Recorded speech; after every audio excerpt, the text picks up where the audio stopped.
Hi guys, it's Sunny. I'm back.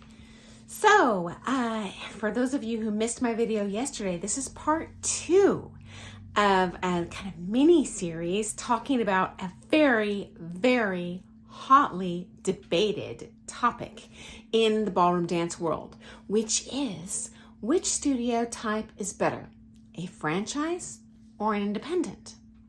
So to reiterate, I have personally never worked in a franchise studio, nor taken at a franchise studio, nor owned a franchise studio.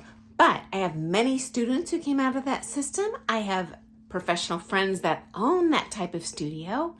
And I've attended social dances and closed studio showcases for franchise systems. So I'm not entirely unfamiliar with that culture.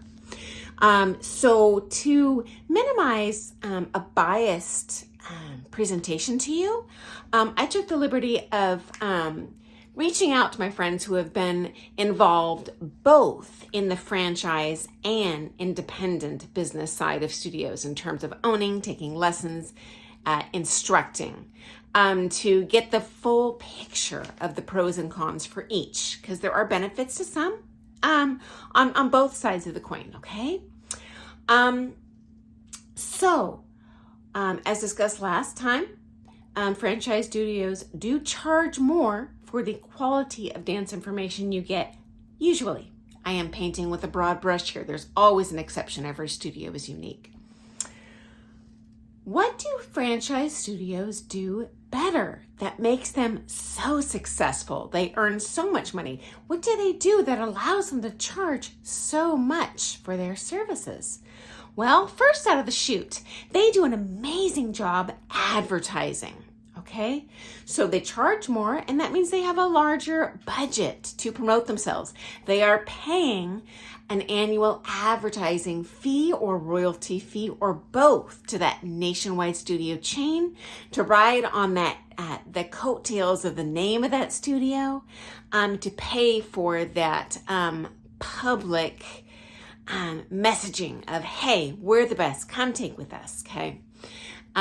So that's a definite advantage the franchise studios have, okay? Number 2, and I think really most important, is, and I've heard this from owners and teachers who've worked in both types of businesses. Franchise studios do an amazing job treating their customers like royalty, okay?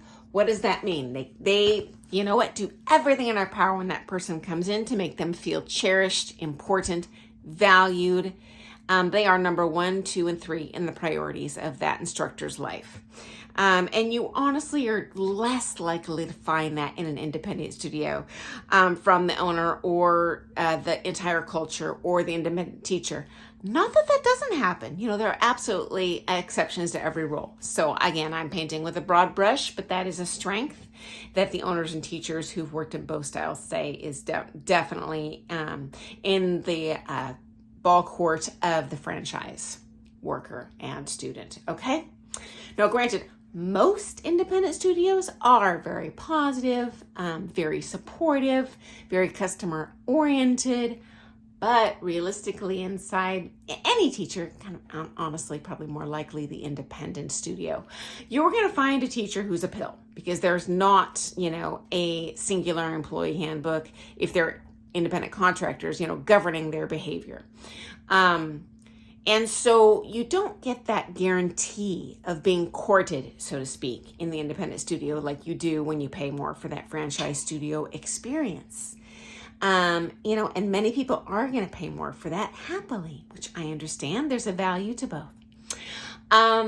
Next, there is a business approach that franchise studios take that allows them to cultivate very loyal students. What is that? Well, they insulate their students from the outside world. So their students get no exposure, very limited exposure, I should say, compared to an independent studio. So they don't get to see that there's really high level instruction out there. They don't get to see that there's cheaper instruction at a better price out there. How do they do that? Well, they don't force them to stay. What they do is provide ample opportunities to dance. Okay, so they're often going to provide weekly ballroom dance parties open only to their clientele. So those are the only people that their students get to see. They only get to see that studio's instructors there. So to them, that best instructor in that studio looks amazing. And so they siphon students into their own events. This includes studio competitions limited to people who are members of that studio. This includes studio showcases limited singularly to people who are part of that studio. This means the limited social dances, which only their studio can attend. So those dancers feel like, oh, we're special, we get to do this, and they really don't have a need to go elsewhere or see anything else because they are provided ample opportunities to do so in that one location, okay? The next thing related to this is those franchise studios do offer ample closed studio competitions within driving distance. Most independent ballroom dance studios don't offer competitions at all. They might offer showcases, but never competitions. The students have to travel, albeit maybe locally, to competitions where they're exposed to a lot of the better dancers and can inquire, hey, where do you take lessons? How much do you pay? And they're likely to switch.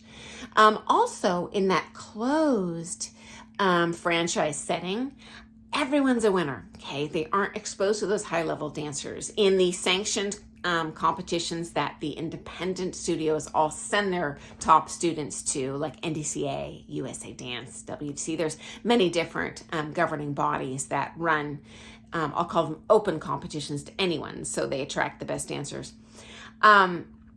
Those students who participate in those events, not only are they exposed to the better instructors and students who are taking with better instructors, students are better dancers, but there's a clear delineation. There's a first place, a second place, a third place.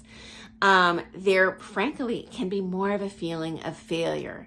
Although, failing at an open level comp with all elite level dancers honestly is not a failure. You are still an amazing dancer, but there is a great benefit to the individual amateur dancer, especially if they just started out dancing, to feel like, hey, I'm awesome, I'm accomplished, I'm the best, yay, I won this. Even if it's 1 out of 1 couples, they feel special. So there's something to be said for that in terms of just personality. And that's going to vary based on the individual dancer, which of those environments really speaks to them. And frankly, in my experience, most dancers don't want to be a champion. They just want to feel like they do a good job dancing, show up to that company party and feel like they're comfortable, and show up to that wedding and not feel like they're embarrassed to dance.